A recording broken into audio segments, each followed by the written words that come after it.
Hello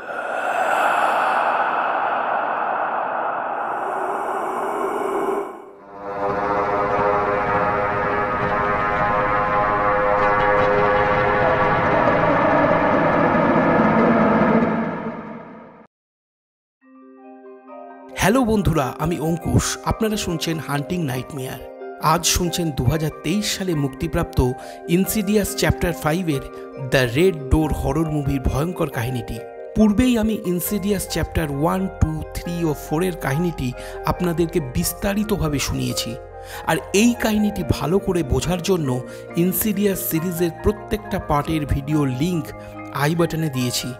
আপনি যদি এই চ্যানেলে নতুন হয়ে থাকেন তাহলে অনুরোধ রইল চ্যানেলটি সাবস্ক্রাইব করে পাশে থাকা বেল আইকনটি প্রেস করে দেবেন, যাতে নতুন ভিডিও আসলেই সবার প্রথমে আপনাদের কাছে নোটিফিকেশন পৌঁছে যায়। চলুন তাহলে এবার কাহিনীতে ফেরা যাক।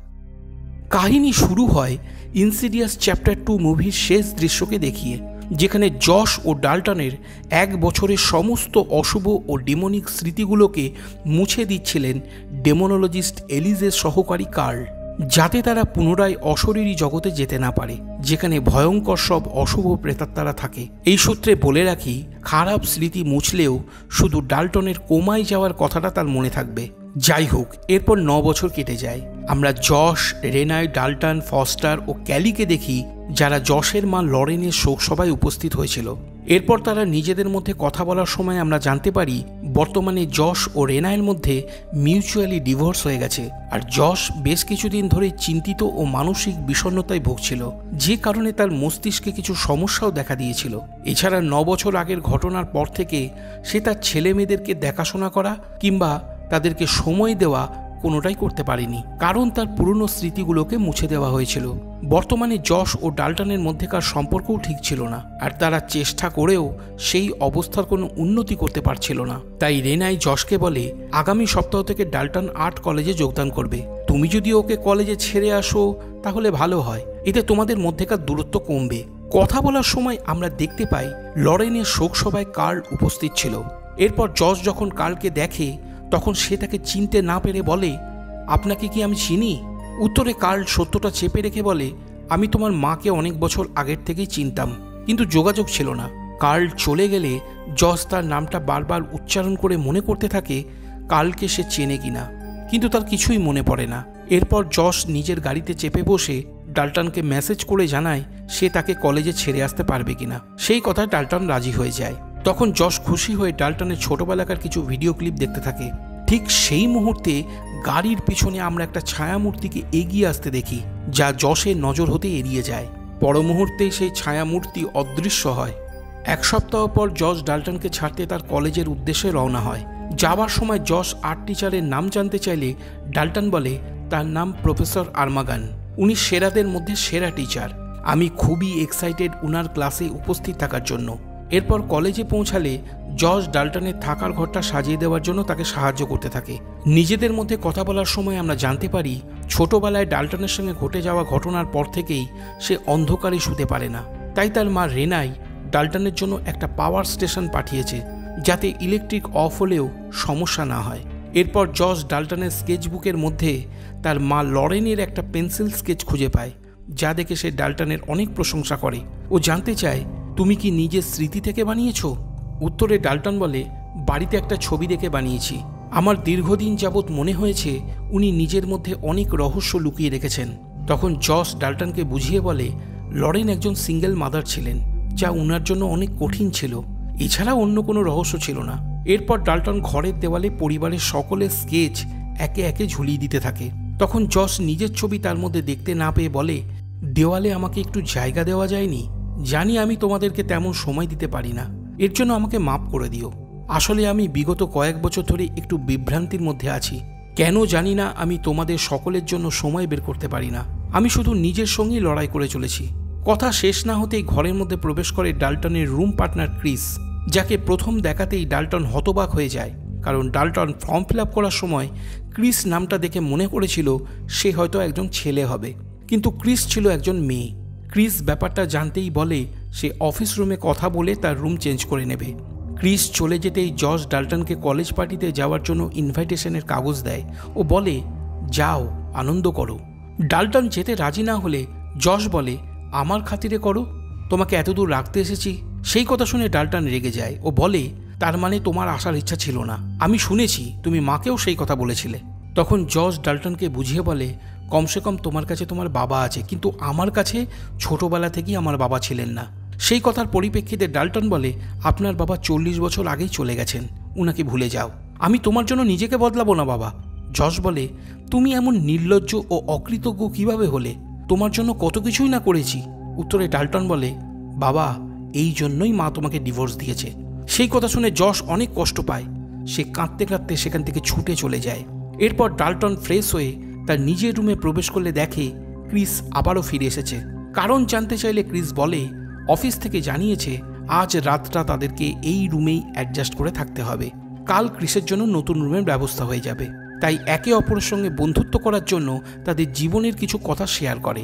ক্রিস বলে, আমার 10 বছর বয়সে বাবা মা মারা যায়, তখন দাদির সাথে থাকা শুরু করি। এরপর দাদি অ্যাথলিটস ফুট রোগের কারণে প্রায় অন্ধ হয়ে যায়। ডাল্টন বলে, আমার 10 বছর বয়সের কথা মনে নেই, মানে পুরো বছরটাই আমি কোমায় ছিলাম। আমার ভাইরাল মেনিনজাইটিস হয়েছিল, অসুস্থ হবার কথাও আমার মনে নেই। একদিন ঘুম থেকে উঠে দেখি যেন পুরো একটা বছর পেরিয়ে গেছে।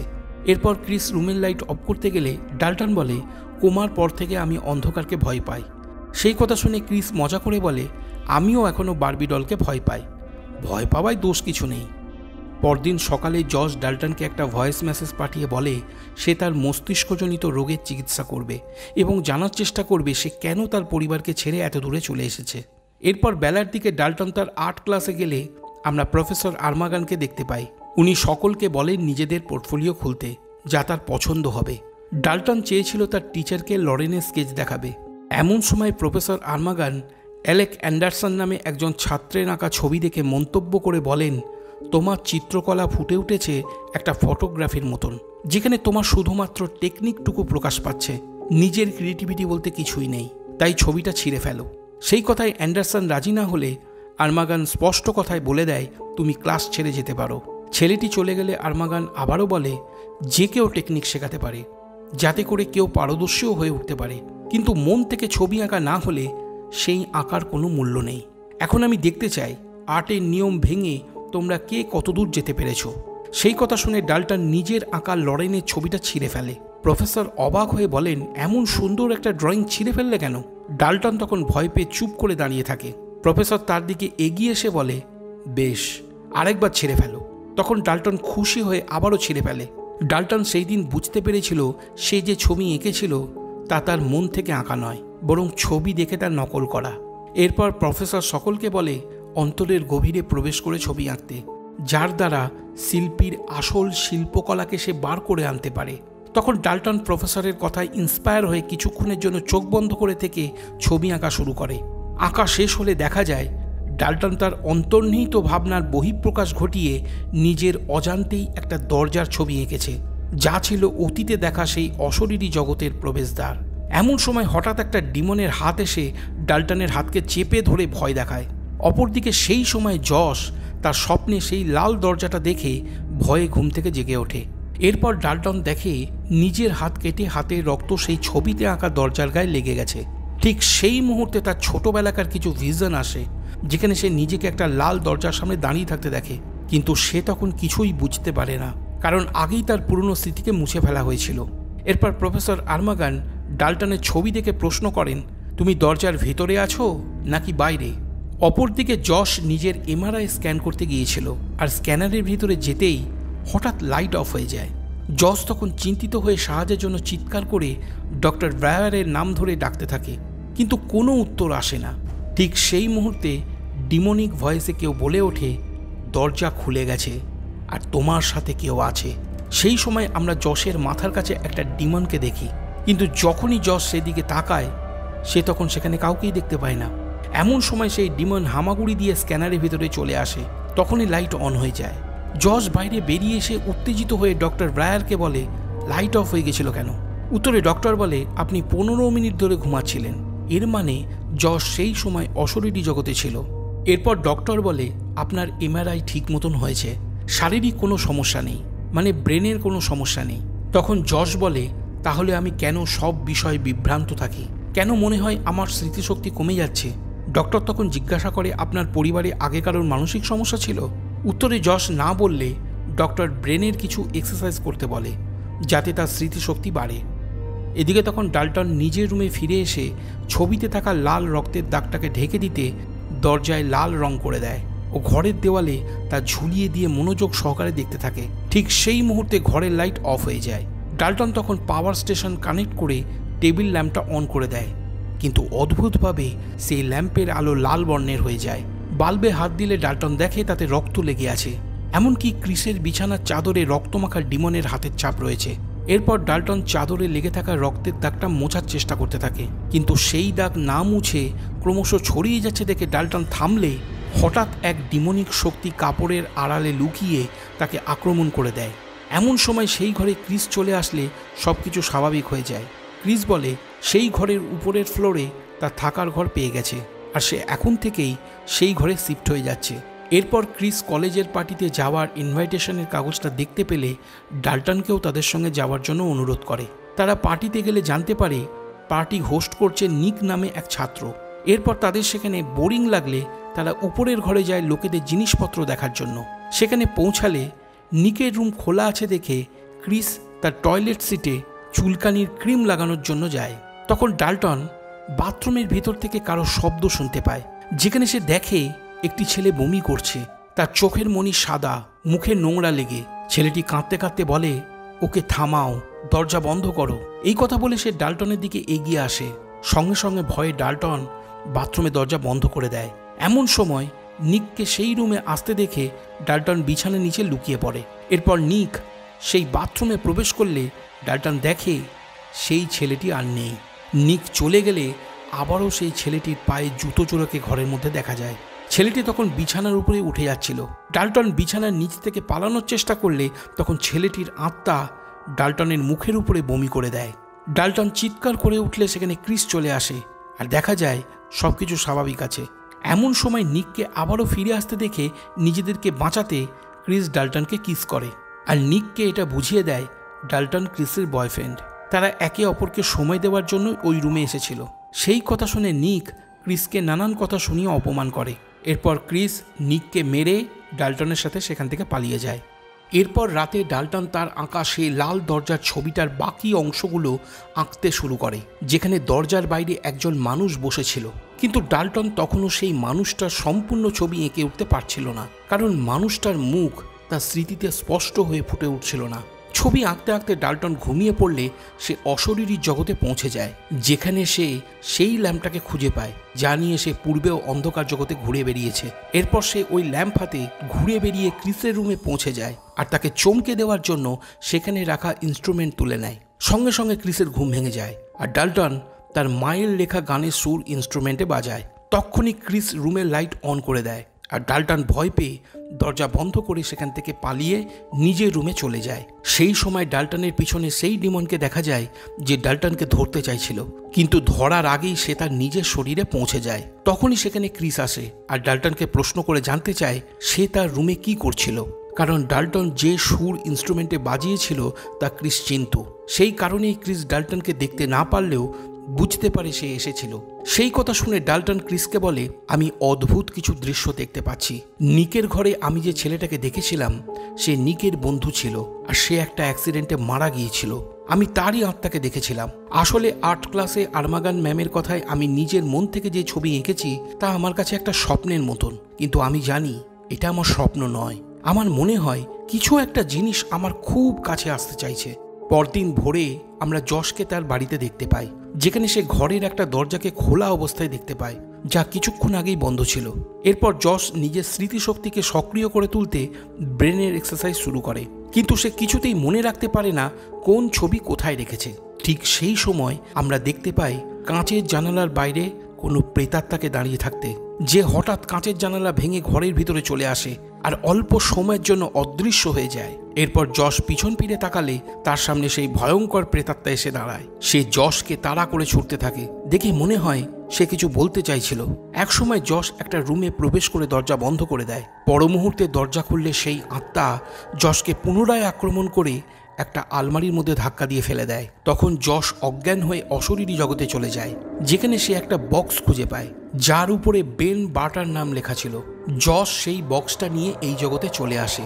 অপরদিকে তখন আর্ট ক্লাসে প্রফেসর আরমাগান গোয়ার আঁকা মাস্টারপিসগুলো দেখিয়ে বোঝানোর চেষ্টা করছিলেন আলো আঁধারের বিষয়গুলো। গোয়ার আঁকা ছবি দেখলে মানুষের মধ্যে নেগেটিভ চিন্তাভাবনা কিংবা শয়তানের দিককেই নির্দেশ করে, যা অন্ধকার বা শূন্যতার প্রতীক। গোয়া একজন শিল্পী হিসাবে দুর্দান্ত ছিল, কিন্তু তার পারিবারিক সমস্যা ও মানসিক অসুস্থতার কারণে সে অন্ধকার জগতে যায় আর এমন মর্মান্তিক ছবি আঁকে যেখানে একজন বাবা তার নিজের ছেলেকে খাচ্ছে। এরপর প্রফেসর সকলকে তাদের চিন্তাভাবনার অন্ধকার দিকগুলোতে পৌঁছে একটা ছবি আঁকতে বলে। তখন ডাল্টন তার পুরনো স্মৃতির এক ঝলক দেখতে পায়। এদিকে যশ সেই বক্সের মধ্যে থেকে কিছু ছবি খুঁজে পায়, যা দেখে সে চমকে ওঠে আর সেই সঙ্গে একটা হ্যান্ডব্যান্ডও পায়, যেখানে বেন বার্টানের মৃত্যুর দিন লেখা ছিল। এমনকি একটা চিঠিও সেখানে ছিল। রাত হলে ডাল্টন তার ভাই ফস্টারকে কল করে জানতে চায়, কোনো লাল দরজার কথা তোমার মনে আছে ভাই? আসলে আমি আমার কোনো পুরনো স্মৃতি থেকে আর্ট ক্লাসে একটা লাল দরজার ছবি এঁকেছি, ভেবেছিলাম ছোটবেলায় দেখেছিলাম হয়তো। উত্তরে ডাল্টন তার মাকে জিজ্ঞাসা করতে বলে। কল কাটতেই সেখানে ক্রিস এসে পৌঁছায়, যে ডাল্টনের বলা কথায় রিসার্চ করছিল। সে ডাল্টনকে বলে, আমি নেট ঘেটে জানতে পেরেছি তুমি আসলে অ্যাস্ট্রাল প্রজেক্টরের কথা বলেছ। এই কথা বলে ক্রিস ডাল্টনকে স্পেক্স ও টাকারের ভিডিও দেখায়, যারা দুজনে মিলে একসময় ডাল্টন ও যশকে সাহায্য করেছিল।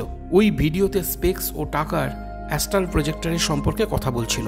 সেখানে ডাল্টন এলিজের একটা ভিডিও দেখতে পায়, যা দেখে সে জানতে পারে অন্ধকার জগৎ হলো অশরীরী কিংবা মৃতের জগৎ, আর অ্যাস্ট্রাল প্রজেক্টরের মাধ্যমে মানুষের জীবিত আত্মা মৃতের জগতে বিচরণ করতে পারে। তবে জীবিত আত্মার উপস্থিতিতে প্রেতাত্মারা জেগে ওঠে। তারা জীবনের উপস্থিতি অনুভব করতে পারে, যে জীবনের জন্য তারা এত ক্ষুধার্ত। তারা জীবিত হবার জন্য আমাদের জগতেও আসতে পারে। যে যতদূর অশরীরী জগতে এগোবে তার যাত্রাপথ তত কঠিন হবে, তাই পথভ্রষ্ট হয়েও না। সবকিছু শোনার পর ডাল্টন বুঝতে পারে পার্টিতে যে ছেলেটির আত্মাকে সে দেখেছিল আসলে সেই প্রেতাত্মা তার আঁকা লাল দরজাটাকেই বোঝাতে চেয়েছিল। তাই ডাল্টনের জানার ছিল দরজার পিছনে থাকা সত্যটা, কারণ সে মনে করেছিল তার আঁকা ছবিতে কোনো রহস্য লুকিয়ে আছে। এরপর ডাল্টন ক্রিসকে সঙ্গে করে আবারও নিকের ওখানে যায়, যাতে তারা তাদের প্ল্যান অনুযায়ী অ্যাস্ট্রাল প্রজেক্টরের মাধ্যমে ডাল্টন সেই মৃত ছেলেটির আত্মার সঙ্গে কথা বলতে পারে।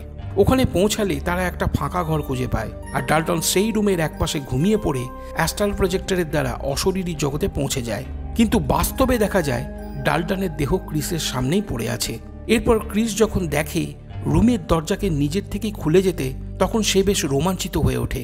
অপরদিকে তখন ডাল্টন নিকের বাথরুমে পৌঁছে যায়। ঠিক সেই মুহূর্তে লাইট অফ হয়ে যায় আর ডাল্টন একটা শব্দ শুনতে পায়। সে তখন ছুটে ক্রিসের কাছে যেতে চায়।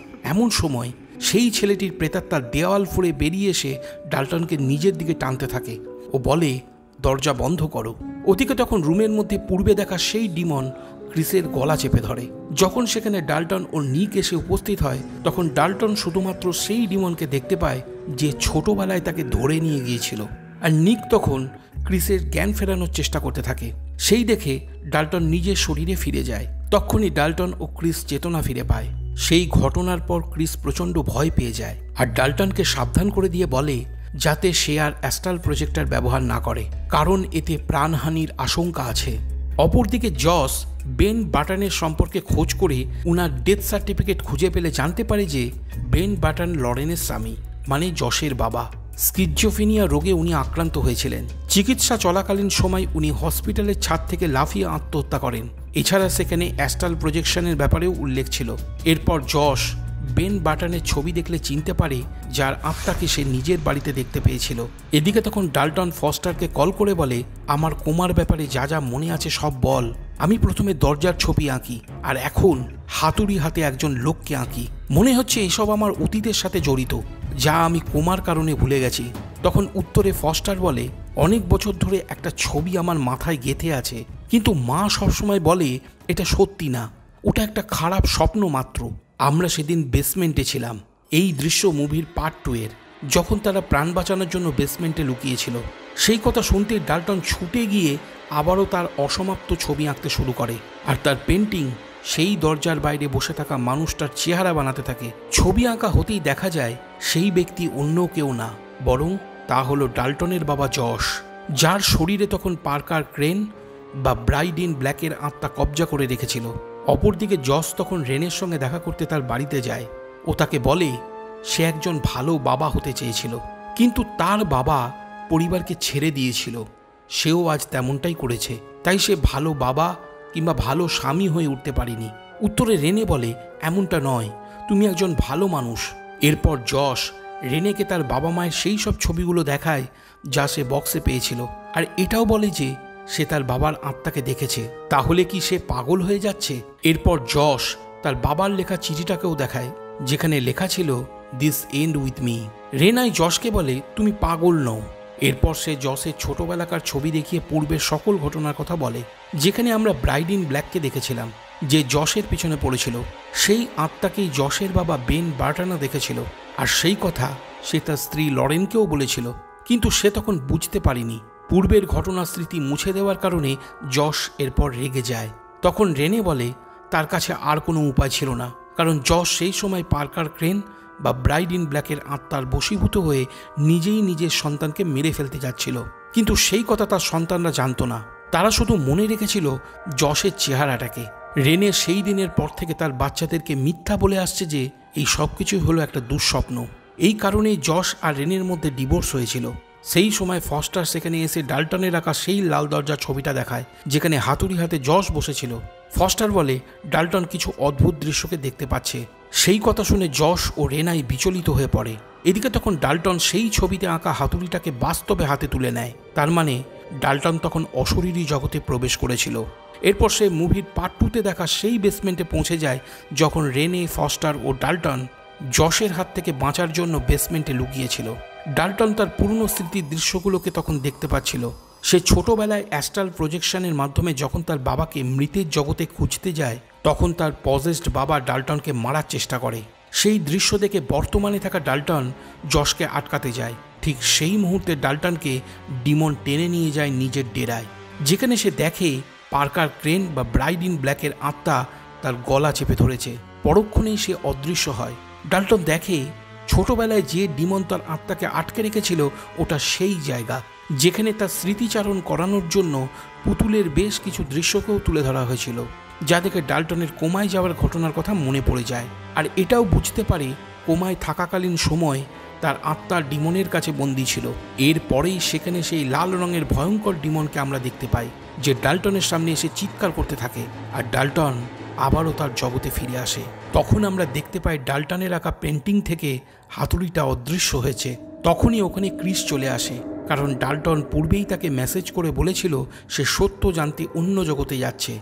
আর যেহেতু ক্রিস সেই কথা শুনে ডাল্টনের সম্পর্কে চিন্তা করছিল, তাই সে সঙ্গে করে লাইট এনেছিল, কারণ ডাল্টন অন্ধকারকে ভয় পেত। এরপর ক্রিস যখন লাইট লাগাচ্ছিল, তখন আমরা ডাল্টনের এক ভয়ঙ্কর রূপী চেহারাকে দেখতে পাই। সে তক্ষুনি ওখান থেকে উঠে চলে যায়। আসলে যে ফিরে এসেছিল সে ডাল্টন নয়, বরং সে ছিল সেই লাল ডিমন। সে ডাল্টনের শরীরকে কবজা করে এই জগতে চলে এসেছিল, আর ডাল্টনের আত্মা তখন মৃতের জগতে বন্দী ছিল। অপরদিকে সেই সময় রেনে অ্যাস্ট্রাল প্রজেকশনের মাধ্যমে জশের আত্মাকে মৃতের জগতে পাঠিয়ে দিয়েছিল, যেখানে জশ ডাল্টনকে খুঁজতে গিয়ে তার রুমে পৌঁছে যায় আর দেখে ডাল্টনের শরীরকে ওই ডিমন নিজের অধীন করে নিয়েছে। তখনই জশ সেই জগতে ডাল্টনের আত্মাকে খুঁজতে থাকে। তখন সে ডাল্টনের ছোট অবস্থাকে দেখতে পায়, যে তাকে বলে তুমি উল্টো পথে হেঁটে যাও, তাকে খুঁজে পাবে। এরপর জশ সেই পথে গেলে ডিমনের ডেরায় ডাল্টনের আত্মাকে খুঁজে পায় ও তাকে শৃঙ্খল মুক্ত করে দেয়। কিন্তু ডাল্টন প্রথমে মনে করে তার বাবা তাকে হত্যা করতে এসেছে। তখন জশ বলে ওটা আমি ছিলাম না, বরং আমার মধ্যে ডিমনের প্রভাব ছিল, তাই সেদিন আমি তোমাকে মারতে গিয়েছিলাম। তবে এখন সেই ডিমন তোমার শরীরকে কবজা করে নিয়েছে। এরপর জশ বলে ডিমন বুঝতে পেরে গেছে আমি তোমাকে বাঁধন মুক্ত করে দিয়েছি, তাই সে আমাদেরকে আটকাতে আসছে। এই কথা বলতেই তারা সেখান থেকে পালাতে থাকে। এদিকে তখন ডিমন ক্রিসকে মারার চেষ্টা করছিল, কিন্তু যখন সে জানতে পারে জশ ডাল্টনের আত্মাকে নিয়ে পালাচ্ছে, তখন সে আবার ছুটে যায় অশরীরীর জগতে। সেই সময়ের মধ্যেই ডাল্টনের আত্মা মৃতের জগৎ ছেড়ে এই জগতে নিজের শরীরে প্রবেশ করে যায়, আর সেই সঙ্গে অন্ধকার জগতের অনেক প্রেতাত্মা এই জগতে চলে আসে। অপরদিকে জশ তখন মৃতের জগতে সেই ডিমনকে লাল দরজার ওপারে আটকানোর চেষ্টা করতে থাকে, যাতে সে ফিরে এসে আবার ডাল্টনের আত্মাকে বন্দি করতে না পারে। জশ তখন বলতে থাকে এই সব কিছু আমার সঙ্গে শেষ হবে, যেমনটা তার বাবা বেন বাটন চিঠিতে লিখে রেখে গিয়েছিল। এক মুহূর্তের জন্য মনে হয় এই জগতে থাকা যশ মারা যাবে।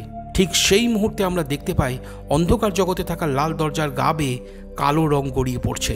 তার মানে তখন এই জগতে থাকা ডাল্টন তার আঁকা লাল দরজাটাকে কালো রং করে মুছে দিচ্ছিল, যার প্রভাব অন্ধকার জগতে থাকা লাল দরজার উপরে পড়ছিল। ঠিক সেই মুহূর্তে ডিমন দরজা ভেঙে যশকে আক্রমণ করে দেয়, কিন্তু ডিমন যশকে মারার আগেই ডাল্টন তার আঁকাটাকে কালো রং দিয়ে ঢেকে ফেলে, যার ফলে ওই দরজা সিল হয়ে যায়।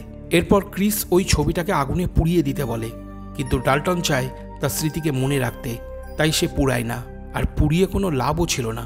অপরদিকে তখন যশ অন্ধকার জগৎ থেকে ফিরে আসার সময় তার বাবাকে ডাকতে থাকে।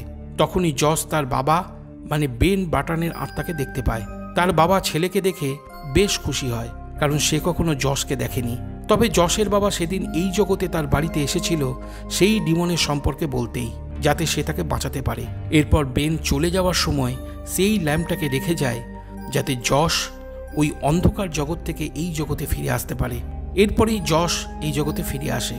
ঠিক সেই সময় ডাল্টন কল করে তার বাবার কথা জানতে চায়, আর রেনে তাকে বলে যশ ফিরে এসেছে।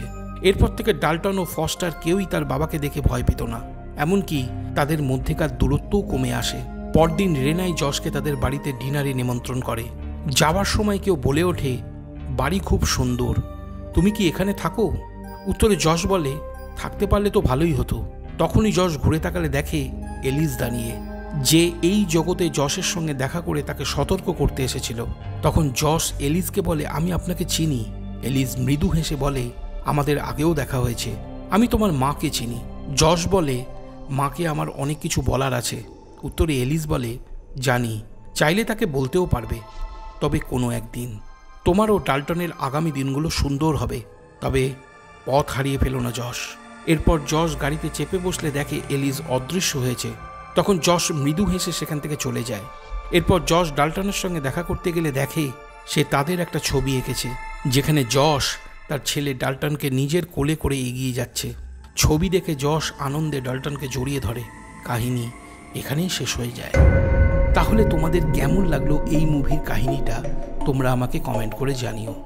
যদি তোমাদের আরও কোনো প্রশ্ন থাকে আমাকে জানাতে পারো। ভিডিওটা যদি পছন্দ হয়ে থাকে তাহলে লাইক ও কমেন্ট করে দিও। যদি আমার চ্যানেলে নতুন হয়ে থাকো তাহলে অবশ্যই চ্যানেলটা সাবস্ক্রাইব করে নিও। তাহলে আবার দেখা হচ্ছে আগামী ভিডিওতে। ততক্ষণের জন্য কথা।